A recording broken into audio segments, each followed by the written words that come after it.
Good morning students. आज हम BA BSc second year की बुक एडवांस्ड कैलकुलस का चैप्टर 8 की एक्सरसाइज 8.5 का क्वेश्चन नंबर 7 स्टार्ट करेंगे। देखिए क्वेश्चन नंबर 7 में क्या है।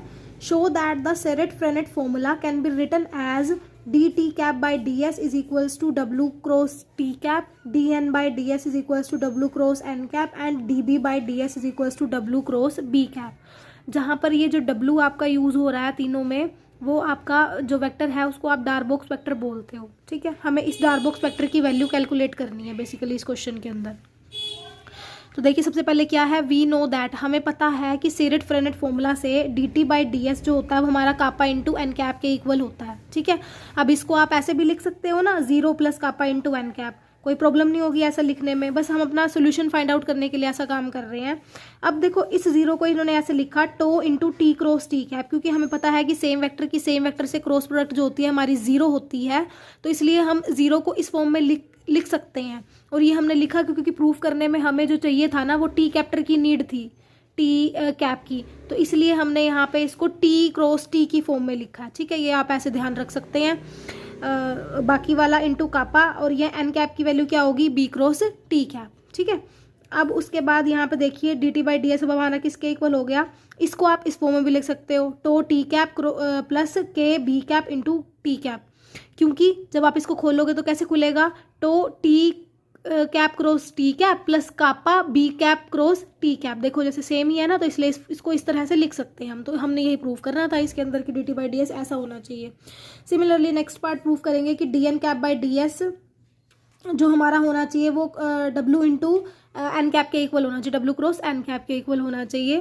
तो यहाँ पे आप क्या करोगे, अब देखो हमें पता है कि सेरेट फ्रेनेट फॉर्मूला से d n cap by D s की वैल्यू हमारे पास होती है टो बी कैप माइनस के कापा टी कैप। तो इसको भी हमने इसी फॉर्म में लिखा क्योंकि हमें प्रूफ करने में डब्ल्यू क्रॉस एन कैप की जरूरत थी, तो इसलिए यहाँ पे जो इन्होंने लिखा है वो लिखा है इसको टो इंटू, अब देखो बी कैप की आपकी वैल्यू क्या होती है, t cap cross N cap, तो इसको यहाँ पे सब्सटीट्यूट कर दिया। सिमिलरली आप टी कैप को b cap cross N cap भी लिख सकते हो। ठीक है, माइनस में आएगा और साइन जो होगा वो पहले ही माइनस था, एक माइनस हो रहा आएगा तो माइनस माइनस प्लस होगा, तो कापा हमारा पॉजिटिव हो गया। उसके बाद बस थोड़ी सी सिंप्लीफिकेशन करो। इस फॉर्मेट को आप ऐसे भी तो लिख सकते हो ना, कंबाइन करके, क्योंकि जब आप इसको खोलोगे तो वो ऊपर वाला ही दिखेगा आपको। ठीक है, तो ये हमने प्रूफ करना था। सिमिलरली थर्ड पार्ट में हमारे पास क्या है, D B cap by D s हमें प्रूफ करना है डब्ल्यू क्रॉस बी कैप के। तो d B by D s हम लेके चले हैं। हमें पता है कि d B by D s जो होता है हमारा सेरेट फ्रेनेट फॉर्मूला से माइनस टो एन कैप के इक्वल होता है। बस अब वैल्यू सब्सटीट्यूट करो। एन कैप को आप क्या लिख सकते हो, एन कैप की जो आपकी वैल्यू होती है वो होती है t cap cross B cap. ठीक है, प्लस सिमिलरली इसको ऐसे लिखा क्योंकि हमें पता है कि बी क्रॉस बी को हम जीरो लिख के चलते हैं, तो इसलिए इन्होंने T kappa into B cross B लिख दिया, क्योंकि ये इसको ऐसे भी लिख सकते हो ना, प्लस में जीरो। ठीक है, तो इसको जीरो लेके चलनी है। और यहाँ पे पहले ही नेगेटिव साइन था, हमें पता है कि एन कैप हमारा बी क्रॉस टी के इक्वल होता है, तो उल्टा लिखा टी क्रॉस बी तो नेगेटिव साइन के साथ आ जाएगा। ठीक है, इसको फिर कंबाइन करके लिख दो। तो लास्ट में जब तुम तीनों रिजल्ट देखोगे तो तुम्हें दिख रहा होगा कि ये वाला फैक्टर तीनों में कॉमन आ रहा है, तो इस वेक्टर को इन्होंने डब्ल्यू एज्यूम कर लिया। तो वो ओवरऑल हमारा रिजल्ट आ गया कि डब्ल्यू इंटू टी कैप, फिर अगला जो d N by D s निकालोगे वो क्या आएगा, डब्ल्यू इंटू एन कैप, और d B by D S आपका होगा डब्ल्यू into B cap. So next question है हमारा क्वेश्चन नंबर 8। देखिए क्वेश्चन नंबर 8 में क्या कह रहा है, if the position vector r of a current point of a curve in any function of any parameter t and dot denotes the differentiation with respect to t, then prove that। हाँ, इसमें थोड़ी सी बात ध्यान रखना, यहाँ पर हमारे पास ना दो चीज़ें यूज़ हो रही हैं, एक r डॉट का यूज़ किया जा रहा है और एक r डैश का यूज़ किया जा रहा है।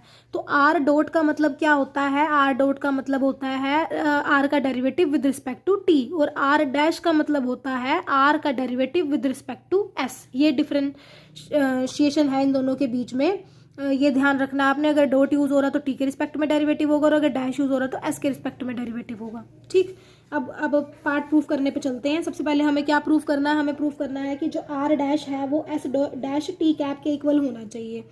तो देखो आर डैश हमें पता है कि D R by D T, अभी मैंने तो आपको बताया ना कि डॉट का मतलब टी के रिस्पेक्ट में डिफरेंशिएशन हो रहा है, तो इसको D R by D T लिख सकते हो। अब आप एस से मल्टीप्लाई कीजिए, एस से डिवाइड कर दीजिए, तो इसको कैसे लिखा जाएगा। अब देखो ये D R by D t था, ठीक है, हमने क्या किया, एस से मल्टीप्लाई कर दिया, एस से डिवाइड कर दिया, तो इसको मैं ऐसे भी तो लिख सकती हूँ ना, ये वाला एस जो है इसकी साइड ले आए, तो D R by D S into ये D S by D T, T इधर लेके चले गए डी टी, तो कोई फर्क तो नहीं पड़ता लिखने में, तो इसलिए इन्होंने इसको ऐसा लिखा हुआ है। अब आर का derivative with respect to s मतलब आर डैश, और एस का derivative with respect to t मतलब उसको एस डॉट करके आप रिप्रेजेंट करोगे। तो हमने आर डॉट किसके इक्वल दिखा दिया, r dash into S dot के इक्वल, ठीक है। अब आपको ये चीज़ पता है कि आर डैश होता है वो हमारा टी कैप के इक्वल होता है, तो इसकी वैल्यू सब्स्टिट्यूट कर दो टी कैप, तो हमने फर्स्ट पार्ट प्रूफ कर दिया अपना। अब सिमिलरली सेकंड पार्ट में हमें क्या करना है, आर डबल डॉट को इसके इक्वल प्रूफ करना है। अब देखो आर डॉट तो आप फाइंड आउट कर चुके हो, इसका एक और बार डेरिवेटिव कर दो, डिफरेंशिएट कर दो एक बार विद रिस्पेक्ट टू टी, क्योंकि डबल डॉट है तो टी के रिस्पेक्ट में डिफरेंशिएशन होगा। तो वो क्या हो जाएगा, प्रोडक्ट रूल लगेगी, first function as it is second का derivative plus second function as it is first का डेरिवेटिव। यहाँ भी आपका सिमिलर प्रोसीजर होगा। देखो इसका डेरिवेटिव कैसे होगा, पहले एस वेक्टर का डेरिवेटिव कर दो आप, टी वेक्टर को एज इट इज रखो, प्लस फिर टी वेक्टर का डेरिवेटिव करो। टी वेक्टर का डेरिवेटिव क्या हो जाएगा, d T cap by D t, क्योंकि टी कैप का derivative with respect to t होगा तो d T cap by D T होगा, तो इनटू, और फिर उसके बाद एस वेक्टर आपका क्या रहेगा इस केस में, एज इट इज रहेगा। अब ये जो D T cap by D t है ना, इन्होंने क्या किया, इसको ऐसे लिख दिया, एस से डिवाइड कर दिया, एस से मल्टीप्लाई कर दिया, तो d T cap by D s अलग कर लिया, D S by D t अलग कर लिया। देखो ये ऐसे बना हुआ है, डेरिवेटिव तो हमारा D T cap by D T आना था ना, लेकिन इन्होंने एस से मल्टीप्लाई डिवाइड करके इसको ऐसे लिख दिया। अब ये क्यों किया, देखो अब हमारे पास यहाँ पे क्या आ गया, ये देखो d S by D t है, मतलब एस का derivative with respect to t, इसका मतलब इसको एस डॉट करके लिखोगे आप, एक एस डॉट पहले था, एक एस डॉट यहाँ से आया, तो एस डॉट का स्क्वायर हो गया, और सेरेट-फेरेड फॉर्मूला से D T cap by D S आपका कापा इंटू एन कैप के इक्वल होता है, तो ये वैल्यूज इन्होंने सब्सटीट्यूट कर दी। तो आपके पास आर डबल डॉट जो है इस केस में आ गया S double dot T cap plus K S dot square N cap, ठीक है। तो आपने यही प्रूव करना था। थर्ड पार्ट में हमें क्या करना है, आर का triple order derivative with respect to t को इसके इक्वल प्रूव करना है। तो बस फिर वही काम हमारा, डबल ऑर्डर डेरिवेटिव तो आया हुआ है इक्वेशन नंबर 2 से, इसको एक और बार डिफरेंशिएट कर दो विद रिस्पेक्ट टू टी। तो जब आप डिफरेंशिएट करेंगे तो क्या आ जाएगा, देखो ये था हमारे पास, पहले इस फैक्टर को खोलो, इसका डेरिवेटिव हो जाएगा ट्रिपल डैश, पहले ही दो ऑर्डर डेरिवेटिव था, एक बार और लोगे तो ट्रिपल डैश, ये वाला vector as it is plus फिर आपको s double dash as it is रहेगा, और टी कैप का डेरिवेटिव क्या हो जाएगा, d T cap by D T होगा, फिर वो इन्होंने डी एस से मल्टीप्लाई डी एस से डिवाइड किया हुआ है, ठीक है। प्लस अब अगला फैक्टर लो, इसमें आप ये चीज़ ध्यान रखना कि कापा को इन्होंने प्रोडक्ट रूल लगाया हुआ है, कापा को फर्स्ट फंक्शन मान लिया और एस स्क्वायर एन कैप को सेकंड फंक्शन मान लिया, ठीक है, ऐसे ध्यान रखना। अब देखो कापा एज इट इज रखा, इसका डेरिवेटिव करो, इसका डेरिवेटिव कैसे हो जाएगा, एस डॉट, इसमें फिर फर्दर प्रोडक्ट रूल लगेगा कि S dot square as it is रहेगा, D N by D T होगा, plus N cap as it is रहेगा, और एस डॉट स्क्वायर का डेरिवेटिव होगा, वो क्या होगा, 2 एस डॉट और एस डबल डॉट, ठीक है। ये हो गया, प्लस फिर अब क्या करना है हमने, s dot at square N cap as it is रखना है, और कापा का डेरिवेटिव विद रिस्पेक्ट टू की के टी करेंगे तो कापा डैश आ जाएगा, कापा डॉट, सॉरी टी के रिस्पेक्ट में हो रहा है तो कापा डॉट आ जाएगा, ठीक है। बस अब आपने सिंप्लीफिकेशन करना, देखो first factor as it is है S triple dot T cap plus S double dot D S by D T को आपने एस डॉट लिख दिया, D T by D S आपका जो होता है वो कापा इंटू एन कैप के इक्वल होता है सेरेट-फ्रेंड फॉर्मूला से, plus kappa as it is S dot square. यहाँ पे ना ये चीज़ ध्यान रखना, यहाँ इनकी ना प्रिंटिंग मिस्टेक है, यहाँ पे इन्होंने टी लिखा, टी की बजाय यहाँ एस आएगा, d n cap by D s आएगा, क्यों, क्योंकि यहाँ पे हमारा d N by D t था, इसको भी हमने ऐसे ही किया, डी एस से मल्टीप्लाई कर दिया, डी एस से डिवाइड कर दिया, तो हमारा क्या बन गया, d n cap by D s अलग कर लिया और d S by D t अलग कर लिया, और ये जो एस का derivative with respect to t है इसको आप एस डॉट भी तो लिख सकते हो ना, तो ये एस डॉट यहाँ पे देखो आया हुआ है, एस डॉट स्क्वायर पहले ही था, एस डॉट इसके नाम का आया है, और d N by D s आएगा, यहाँ प्रिंटिंग मिस्टेक है, टी की जगह आप एस कर लेना,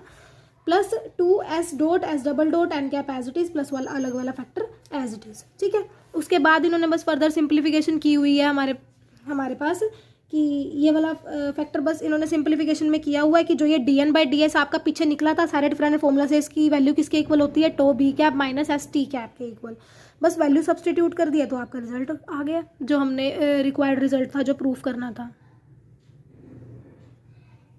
ठीक है।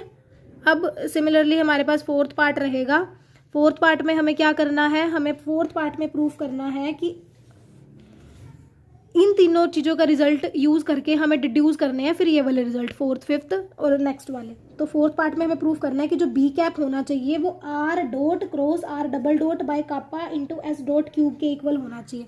देखो आपने पहले तीनों पार्ट्स में आर डॉट और आर डबल डॉट निकाल लिए हैं, तो आप अब क्या करो, इनकी क्रॉस प्रोडक्ट लेके चल लो। तो आर डॉट की वैल्यू डाल दी, आर डबल डॉट की वैल्यू डाल दी, इनकी क्रॉस प्रोडक्ट को कंसिडर कर लिया। क्रॉस प्रोडक्ट को सोल्व करोगे तो आपके पास ये आ जाएगा, यहाँ पे बस आपने क्या करना है, थोड़ी सी सिंप्लीफिकेशन करनी है। देखो T cap cross T cap, same vector की सेम वेक्टर से क्रॉस प्रोडक्ट 0 हो जाएगी, तो ये तो हमारा वेक्टर खत्म हो गया। यहाँ पर देखो T cap cross N cap है और वो हमारा किसके इक्वल होता है, बी कैप के इक्वल होता है, तो बस बी कैप वाली वैल्यू सब्सटीट्यूट कर दी। हमें बी कैप की वैल्यू चाहिए तो इसको इधर रखो, ये वाले फैक्टर को उधर भेज दो, तो ये एलएचएस में तो ये था ही और ये डिनोमिनेटर में आ जाएगा, तो बी कैप की वैल्यू हमारी ये आ गई। हमने यही प्रूव करना था। फिफ्थ पार्ट में देखिए हमने एन कैप को प्रूव करना है इसके इक्वल, तो यहाँ पे देखो हमारे पास जो डेरिवेटिव यूज हो रहे हैं वो क्या है, आर डबल डॉट और आर डॉट, दोनों ही वेक्टर मुझे चाहिए। फिर इन्होंने कहा कि इनकी एस डॉट से और एस डबल डॉट से मल्टीप्लिकेशन करके सब्ट्रैक्ट कर दो, तो वैसा ही कुछ इन्होंने कंसिडर कर लिया। ठीक है, जो वैल्यूज आपकी थी उसको एस डॉट से एस डबल डॉट से मल्टीप्लाई कर दिया, इन्होंने ये चीज़ कंसिडर कर ली है। तो इसको जब सोल्व करके चल रहे हैं हम, यहाँ पे भी हमारा सोल्व करने के बाद ये आ गया, क्योंकि यहाँ पे देखो डिफरेंट की डिफरेंट के साथ जो क्रॉस प्रोडक्ट होगी वो तो हमारी कंटिन्यू रहेगी और सेम के साथ 0 हो जाएगी। तो ओवरऑल सिर्फ हमारे पास ये वाला फैक्टर बच रहा है एन कैप वाला। जब आप देखोगे सोल्व करके तो उसको आप एन कैप की वैल्यू आपको फाइंड आउट करनी है, तो एन कैप को इधर रखो, इसको डिनोमिनेटर में ले जाओ, तो आपका ये रिजल्ट प्रूफ हो गया। ठीक है, सिमिलर वे से नेक्स्ट पार्ट है। नेक्स्ट पार्ट में हमें आर, देखिए नेक्स्ट पार्ट में हमें क्या करना है, R dot are double dot R triple dot की स्केलर ट्रिपल प्रोडक्ट और डिवाइड बाय में हमारे पास है कापा स्क्वायर एस डॉट 6 को टो के इक्वल प्रूफ करना है। तो आप इस केस में क्या करो, इनकी स्केलर ट्रिपल प्रोडक्ट को कंसिडर करके चल लो। ठीक है, तो इनकी स्केलर ट्रिपल प्रोडक्ट कैसे हो जाएगी, इसको हम ऐसे भी तो लिख सकते हैं ना, एक देखो ये ए बी सी की स्केलर ट्रिपल प्रोडक्ट है, तो इसको आप ऐसे भी लिख सकते हो ना, ए क्रॉस बी डॉट सी, तो इन्होंने उसी फॉर्मेट में लिखा है ए डॉट बी क्रॉस सी। ठीक है, तीनों ही वैल्यूज आपके पास हैं, आप सब्सटीट्यूट कर दो तीनों वैल्यूज को, फिर उसके बाद सेम वेक्टर की सेम वेक्टर के साथ क्रॉस प्रोडक्ट 0 कर देना, जो आपके पास वेक्टर बचेगा वो सिर्फ इतना बचेगा। ठीक है, और आपको ये पता है कि डिफरेंट की डिफरेंट के साथ डॉट प्रोडक्ट 0 होती है, तो जो डॉट प्रोडक्ट डिफरेंट की डिफरेंट के साथ होगी वो 0 कर देना आप लोग। ठीक है, सेम की सेम के साथ 1 रहेगी, तो सिर्फ आपके पास एक ही फैक्टर बच जाएगा, ये वाला टो वाला, यहाँ से आप टो की वैल्यू निकाल लेना। ठीक है, बहुत ईजी, सिर्फ सिंप्लीफिकेशन करनी है। डॉट प्रोडक्ट यूज हो रही है तो सेम की सेम के साथ 1 रिजल्ट देगा और डिफरेंट के साथ 0 रिजल्ट देगा, तो सारे फैक्टर आपके कैंसिल आउट हो जाएंगे, सिर्फ एक फैक्टर बचेगा जहाँ सेम की सेम के साथ डॉट प्रोडक्ट हो रही होगी। ठीक है, सिमिलर वे से आप नेक्स्ट पार्ट कर लेना, तो इसको आप ट्राई करके देखना, काफ़ी ईजी है, हो जाएगा। एग्जाम्पल नंबर 9 देखिए, अब आपको 9th एग्जाम्पल में ये सब रिजल्ट्स प्रूफ करने हैं, काफ़ी इजी एग्जाम्पल्स हैं, कुछ पार्ट मैं कराऊंगी, बाकी आप ट्राई कीजिएगा, और कोई डाउट होगा तो फिर आप पूछ लेना। देखो प्रूफ क्या करना है हमें, R triple dash first part में, कि जो आर ट्रिपल डैश है वो kappa dash N cap minus kappa square T cap plus kappa T B cap के इक्वल होना चाहिए। ठीक है, अब सारे फॉर्मूला जो यहाँ पे है सेरेट फ्रेनेट फॉर्मूला का यूज़ हो रहा है सब पार्ट्स में ऑलमोस्ट, प्रीवियस क्वेश्चंस में भी आपने देखा होगा कि इन्हीं पार्ट्स का यूज़ किया जा रहा है बार बार, तो इंपॉर्टेंट पार्ट है ये। देखो सेरेट फ्रेनेट फॉर्मूला से D T cap by D s जो होता है वो हमारा कापा इंटू एन कैप के इक्वल होता है। ठीक है, अब आप क्या करो, इसको डिफरेंशिएट कर दो further with respect to S, तो डी बाई डी एस अगर इसका होगा तो वो किसके इक्वल हो जाएगा, वो भी कापा के इंटू काप, नहीं एक मिनट, हाँ देखो D T cap by D S आपका कापा इंटू एन कैप के इक्वल आया, यहाँ टी कैप की वैल्यू रख दो, तो D by D S of T cap का मतलब क्या होता है, आर डैश यानी कि D R by D S, तो वही इन्होंने किया हुआ है कि D of D R by D S upon D S is equal to kappa into N cap. ठीक है, अब यहाँ पे देखो D R by D s जो होता है वो आपका टी के इक्वल होता है,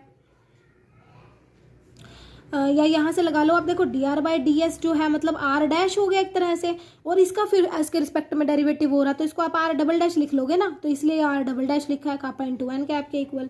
ठीक, अब उसके बाद इसको विद रिस्पेक्ट टू एस क्या करो, क्योंकि हमें ट्रिपल ऑर्डर डेरिवेटिव की जरूरत है विद रिस्पेक्ट टू एस, तो इसको डिफरेंशिएट कर दो विद रिस्पेक्ट टू एस, तो जब डिफरेंशिएट करोगे तो यहाँ पे आर ट्रिपल डैश बन जाएगा, यहाँ प्रोडक्ट रूल लगेगी कापा एज इट इज और एन कैप का डेरिवेटिव एन कैप डैश हो गया plus kappa dash N cap as it is. ठीक है, बस अब आगे तो सिंप्लीफिकेशन करनी है। आपको पता ही है कि जो एन डैश होता है वो सेरेट फ्रेनेट फॉर्मूला से जो हमारे पास होता है वो इक्वल होता है टो बी कैप माइनस के टी कैप के इक्वल, तो इसकी वैल्यू सब्सटीट्यूट कर दी।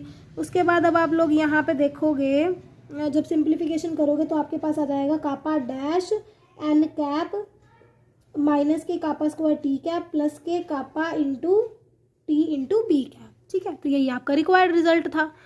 अब नेक्स्ट पार्ट में हमें क्या करना है, नेक्स्ट पार्ट में हमें प्रूफ करना है कि इसका आर का फोर्थ ऑर्डर डेरिवेटिव हमारा बराबर आना चाहिए इसके।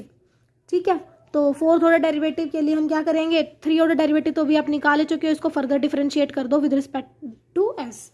तो R4 थोड़ा डेरिवेटिव आपका ये आ जाएगा। यहाँ पे भी ये याद रखना, बाकी तो आपके दोनों फैक्टर हो जाएंगे, डिफरेंशिएट ही करना बस सिंपली। इसमें क्या आप क्या करना, कापा इंटू टो को फर्स्ट फैक्टर मान लेना, बी को सेकेंड फैक्टर मान लेना और फिर डिफरेंशिएट करना, ठीक है। कापा इंटू टो को फर्स्ट मानना, बी कैप को सेकेंड मानना और फिर डिफरेंशिएट करना, आपका इजीली डिफरेंशिएट हो जाएगा। अब आपको सेरेट फ्रेनेट फॉर्मूला से एन कैप डैश की, बी टी कैप डैश की और बी डैश की वैल्यू पता है, तो उसको फॉर्मूला में सब्सटीट्यूट कर दो, बस आपका आंसर आ जाएगा, ठीक है। काफ़ी ईजी है ये, कुछ नहीं करना इनके अंदर। अब जो हमारे पास नेक्स्ट पार्ट है थर्ड, इसके अंदर हमें क्या करना है, R dash, R double dash, R triple dash की स्केलर ट्रिपल प्रोडक्ट को कापा स्क्वायर इंटू टो के इक्वल प्रूफ करना है, ठीक है। तो इसमें भी कुछ नहीं है, आपको पता ही है कि जो D R by D S है उसको आप टी कैप भी बोलते हो। D R by D S मतलब आर डैश ना, आर डैश जो होता है वो हमारा टी कैप के इक्वल होता है, ठीक है। तो वो ये लिखा हुआ है इन्होंने। तो यहाँ से अगर आप आर डबल डैश निकालो तो इसका मतलब क्या होगा, टी को with respect to S differentiate करना पड़ेगा, that is D T by D S. और D T by D S आपका किसके इक्वल होता है, कापा इंटू एन कैप के। तो यहाँ से आपका आर ट्रिपल डैश निकल जाएगा, इसको फर्दर डिफरेंशिएट करो विद रिस्पेक्ट टू एस, तो आर ट्रिपल डैश आपका क्या आ जाएगा, क्योंकि स्केलर ट्रिपल प्रोडक्ट चाहिए ना तीनों की, तो तीनों वैल्यूज भी तो पता होनी चाहिए ना पहले। तो प्रोडक्ट रूल लगाओ, first as it is kappa as it is, N का डेरिवेटिव क्या हो जाएगा हमारे पास, एन कैप डैश प्लस अगला वाला फैक्टर कापा का डेरिवेटिव, ठीक है। डिफरेंशिएट करने के बाद आपके पास ये आ गया। फिर आप तीनों की स्केलर ट्रिपल प्रोडक्ट को कंसीडर कर लो, उसको आप कैसे लिख सकते हो, ए बी सी की स्केलर ट्रिपल, अभी बताया था मैंने आपको, ए डॉट बी क्रॉस सी लिख सकते हो। तो तीनों ही वैल्यू सब्सटीट्यूट करो, क्रॉस प्रोडक्ट सोल्व करो, आपके पास आंसर आ जाएगा, ठीक है। सिमिलर वे से अब आप फोर्थ पार्ट प्रूफ करेंगे। फोर्थ में हमें क्या प्रूफ करना है, आर डैश और आर डबल डैश की डॉट प्रोडक्ट जीरो आनी चाहिए, ठीक है। तो आर डैश और आर डबल डैश किसके इक्वल हो जाएगा, आर डैश की वैल्यू टी के इक्वल होती है और आर डबल डैश का मतलब क्या हुआ, टी कैप का डैश, ठीक है। अब आपको पता है कि टी डैश जो होता है वो कापा इंटू एन कैप के इक्वल होता है, ठीक है। फिर उसके बाद इन्होंने क्या किया, अब टी डॉट एन जो होगा वो हमारा जीरो होगा, क्योंकि डिफरेंट की डिफरेंट के साथ डॉट प्रोडक्ट हमारे पास जीरो रहती है, तो ओवरऑल हमारे पास रिजल्ट जीरो आ गया, ठीक है। अब नेक्स्ट पार्ट जो फिफ्थ है हमारे पास, उसके अंदर हमने आर डैश और आर ट्रिपल डैश की डॉट प्रोडक्ट को लेके चलना है। तो आर डैश आपके पास और आर ट्रिपल डैश, ये ना प्रिंटिंग मिस्टेक यहाँ भी है, डबल डैश की जगह ट्रिपल डैश कर लेना है इसको। आर डैश और आर ट्रिपल डैश दोनों की वैल्यूज आपको पता है, आपने निकाली हुई है, सब्सटीट्यूट करो, डॉट प्रोडक्ट लो, आपके पास आंसर आ जाएगा। वही पैटर्न लगेगा इसमें, सेम की सेम के साथ डॉट प्रोडक्ट 1 और डिफरेंट के साथ 0, ठीक है। तो टी की यहाँ एन कैप के साथ भी 0 हो जाएगी और टी की यहाँ बी कैप के साथ भी 0 आ जाएगी, सिर्फ टी की टी कैप के साथ 1 रहेगी और उसका फैक्टर क्या है, के माइनस के कापा स्क्वायर, तो माइनस के कापा स्क्वायर रह गया यहाँ पे, बाकी तो दोनों फैक्टर 0 ही हो गए ना मेरे पास, ठीक है। सिमिलर वे से जो हमारा नेक्स्ट पार्ट है उसमें हमें क्या करना है, आर डबल डैश और आर ट्रिपल डैश की डॉट प्रोडक्ट को कापा इंटू कापा डैश के इक्वल प्रूफ करना है। तो वो हमने किया, आर डबल डैश अब हमारे पास किसके इक्वल होता है, कापा इंटू एन कैप के इक्वल होता है। ट्रिपल डैश का मतलब क्या हुआ, इसका एक और बार डेरिवेटिव ले लो, तो डेरिवेटिव कैसे लोगे, kappa dash N cap as it is, फिर उसके बाद हमारे पास N cap as it is रहेगा और कापा एज इट इज़ रहेगा और एन कैप का डेरिवेटिव कर दोगे आप लोग। या फिर आप एक काम कर सकते हो, आर डबल डैश तो आपके पास कापा इंटू एन कैप यही है ना, आर ट्रिपल डैश आपने पीछे निकाला हुआ है पार्ट 1 में, ठीक है। तो उसका यूज़ करके आप ले लेना, ये रहा पार्ट 1 में ये आर ट्रिपल के डैश आपने निकाला हुआ है, तो उसकी वैल्यू को सब्सटीट्यूट कर देना यहाँ पे डायरेक्ट। फिर डॉट प्रोडक्ट जब आप लोगे तो वही रहेगा कि देखो ये एन की एन कैप के साथ डॉट प्रोडक्ट 1 हो जाएगी, सिर्फ हमारे पास क्या बच जाएगा, कापा और कापा डैश रह जाएगा, ठीक है। फिर जब इस एन वेक्टर की टी के साथ लोगे 0, एन कैप की बी कैप के साथ लोगे 0, सिर्फ ये वाला फैक्टर बच जाएगा मेरे पास, तो कापा इंटू कापा डैश आ गया आंसर, ठीक है। बाकी पार्ट्स भी सिमिलर वे से होंगे, आप लोग एक बार ट्राई करना, ठीक है। अब हम नेक्स्ट क्वेश्चन पे आते हैं। नेक्स्ट क्वेश्चन क्या है हमारे पास, question number 10, prove that the position vector of the current point on a curve satisfies the differential equation this. हमें क्या प्रूफ करना है कि कर्व के ऊपर जो भी हमारा पोजीशन वेक्टर होगा वो इस तरह की डिफरेंशियल इक्वेशन को सेटिस्फाई करता हो, ठीक है। तो देखो स्टार्ट कैसे, हमें पता है कि हमारा टो 1/सिग्मा के इक्वल होता है और कापा 1/रो के इक्वल होता है। ऑल्सो हमें ये रिजल्ट भी पता है कि dr/ds जिसको आप r डैश बोलते हैं वो हमारा टी कैप के इक्वल होता है, और इसका जब फर्दर डेरिवेटिव कर देंगे मतलब d²r/ds², जिसे आप r डबल डैश कहेंगे, वो आपका कापा इंटू एन कैप के इक्वल होता है बाय सेरेट फ्रेनेट फॉर्मूला, ठीक है। अब हमें क्या करना है कि डिफरेंशियल इक्वेशन को सेटिस्फाई करता हो, मतलब इनको डिफरेंशियल इक्वेशन में पुट करने के बाद रिजल्ट 0 आता हो, ठीक है। तो आप क्या करो, इन सभी वैल्यूज को डिफरेंशियल इक्वेशन में सब्सटीट्यूट करो। जब आप सब्सटीट्यूट करने के बाद सिंप्लीफिकेशन करेंगे, यहाँ तक आपकी सिंप्लीफिकेशन हो जाएगी, सिर्फ सब्सटीट्यूट करी हुई वैल्यूज़ और उसके बाद सिंप्लीफिकेशन की हुई है, वैल्यूज़ डाली हुई है। जैसे यहाँ पे देखो एन कैप की वैल्यू जो हमारी डाली हुई है इन्होंने सेरेट फ्रेंड फॉर्मूला से टो बी माइनस के टी कैप के इक्वल डाली हुई है, सिर्फ सब्सटीट्यूशन की हुई है और कुछ नहीं है। सिंप्लीफिकेशन करोगे तो लास्ट में आपका रिजल्ट यहाँ पर आ जाएगा, D B cap by D S minus D by D S kappa by tau T cap plus D by D S kappa by tau T cap plus tau N cap is equal to 0। ये सिर्फ put करके simplification की हुई है, formula Serret formula N dash की value use की हुई है। उसके बाद यहाँ पे पहुँच गए हैं, यहाँ से देखो आपके ये वाला फैक्टर तो कैंसिल हो रहा है, सिर्फ आपके बाद बच रहा है D B cap by D S plus के tau N cap is equals to 0। D B by D S का मतलब क्या हुआ, एस के रिस्पेक्ट में डेरिवेटिव मतलब इसका dash plus tau N cap is equals to 0। तो हमारे पास ये रह गया। यहाँ पे देखो इन्होंने टो की जगह ना कापा लिया हुआ था, ये भी इनकी प्रिंटिंग मिस्टेक है, इसको भी ठीक कर लेना। असल में ऊपर टो चल रहा था हमारे पास, तो टो ही आएगा यहाँ पर, ठीक है। फिर अब आपके पास बी कैप डैश की वैल्यू किसके इक्वल होती है, माइनस के टो एन कैप के इक्वल होती है। तो सब्सटीट्यूट करोगे तो माइनस के टो एन कैप से प्लस के टो एन कैप कट गया तो 0 आ गया। तो इसका मतलब रिजल्ट ट्रू है, हमारा इक्वेशन सेटिस्फाई हो रही है हमारी, ठीक है। लास्ट क्वेश्चन है हमारा इस एक्सरसाइज का, if the tangent and binormal at a point of the curve makes an angle theta and phi with a fixed direction, then show that sin theta by sin phi d theta by d phi is equals to minus kappa by tau। ठीक है, अगर tangent और binormal curve के साथ theta और phi angle बना रही है किसी फिक्स्ड डायरेक्शन में, तो हमें इस चीज़ को शो करना है। तो स्टार्ट करके चलो, लेट कर लो कि थीटा और फाई जो है वो टेंजेंट और नॉर्मल बना रही है with fixed direction of vector A, ठीक है। तो एक चीज़ और लेट करके चल लो कि जो ए कैप है हमारा, जिसके साथ ये बना रही है एंगल थीटा और फाई, हमारी टेंजेंट और बायनॉर्मल, उसका मैग्नीट्यूड ए के ही इक्वल है। ये लेट करके चलो, इसकी ज़रूरत पड़ेगी हमें, ठीक है। अब देखो टेंजेंट वेक्टर ए के साथ एंगल बना रही है थीटा, तो हमें पता है कि हमने पहले पढ़ा हुआ, एक बार मैं आपको रिमाइंड करा देती हूँ कि अगर टेंजेंट वेक्टर ए वेक्टर के साथ कोई एंगल बना रही है थीटा, तो वो फॉर्मूला कैसे होगा, T cap dot A cap by T cap का मैग्नीट्यूड इंटू ए कैप का magnitude is equals to cos theta, ठीक है।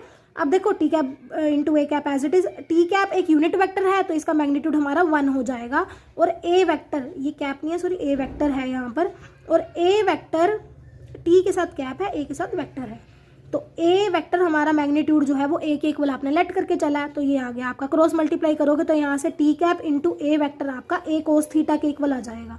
तो ये यहाँ से इन्होंने डायरेक्ट लिखा हुआ है रिजल्ट, ठीक है। आपने ये किया हुआ, एक बार मैंने आपको रिमाइंड भी करा दिया। सिमिलरली बायनॉर्मल ए के साथ बना रही है फाई एंगल, तो उस केस में बस कोस थीटा की जगह कोस फाई आ जाएगा। सेम रिजल्ट, बी कैप का मैग्नीट्यूड जो आपका रहेगा 1 रहेगा, तो उस केस में भी आपका बस टी की जगह बी आ जाएगा, B cap into A vector is equals to A cos phi, ठीक है। अब आप एक काम करो, फर्स्ट को डिफरेंशिएट कर दो विद रिस्पेक्ट टू एस। जब आप डिफरेंशिएट करेंगे 1 को विद रिस्पेक्ट टू एस, तो आपके पास क्या आ जाएगा, देखो डिफरेंशिएट करने पे आपके पास क्या बनेगा, ये बनेगा T dash into A cap. देखो प्रोडक्ट रूल लगेगी, पहले इसका डेरिवेटिव किया, इसको एज इट इज रखा, प्लस में फिर इसका भी तो डेरिवेटिव करोगे ना ए कैप का, और अगले वाले फैक्टर को एज इट इज रखोगे। फिर इन्होंने ये वाला फैक्टर खत्म कर रखा है, क्यों, क्योंकि ए वेक्टर जो है वो फिक्स्ड वेक्टर है, यानी कि वो कांस्टेंट वेक्टर है, तो उसका डेरिवेटिव तो 0 ही हो जाएगा, इसलिए ये वाला फैक्टर इन्होंने नहीं लिखा हुआ, ठीक है। तो ये रीजन ये था इसका। तो यहाँ से आपका टी डैश ए वेक्टर इसके इक्वल आ जाएगा। यहाँ आरएचएस के अंदर डिफरेंशिएट कर दिया, माइनस ए कोस थीटा का डेरिवेटिव ए कोस थीटा का minus A sine theta D theta by D S, ठीक है। सिमिलर अब आप क्या करो, यहाँ पे टी डैश की वैल्यू पुट कर दो कापा इंटू एन कैप। आपको पता है कि टी डैश जो होता है कापा इंटू एन कैप के इक्वल होता है सेरेट फ्रेंड फॉर्मूला से, उसकी वैल्यू को सब्स्टिट्यूट कर दो। सिमिलर वे से जो बी कैप वाला फैक्टर था उसको भी डिफरेंशिएट करो विद रिस्पेक्ट टू एस, वहाँ पे भी सेम लॉजिक चलेगा, क्योंकि ए वेक्टर कॉन्स्टेंट था तो इसका डेरिवेटिव तो क्या हो जाएगा, 0 हो जाएगा, ठीक है। तो सिर्फ हमारे पास बच जाएगा B dash A vector is equals to, यहाँ हमारे पास क्या था, वहाँ था हमारे पास आरएचएस के अंदर फैक्टर बना था ए कोस फाई, तो इसका डेरिवेटिव कोस फाई का क्या हो जाएगा, माइनस साइन फाई, ए हमारा एज इट इज, और फाई का जब एस के रिस्पेक्ट में डेरिवेटिव लेगा तो D phi by D S, तो ये फैक्टर आ गया हमारे पास, ठीक है। फिर वही बी कैप डैश की वैल्यू आपको पता माइनस के टू एन कैप के इक्वल होती है, सब्स्टिट्यूट कर दो। अब देखो, क्योंकि हमें रिलेशन में sine theta by sine phi चाहिए जो हमने प्रूव करना है, तो इसलिए थीटा वाले फैक्टर को फाई वाले से डिवाइड करना पड़ेगा। तो इसको 3 का नाम दिया, इसको 4 का, और दोनों को डिवाइड कर दिया। तो यहाँ से डिवाइड करने के बाद हमारे पास रिजल्ट आ जाएगा sine theta by sine phi D theta by D S is equals to minus kappa by 2। हमने यही चीज़ प्रूव करनी थी।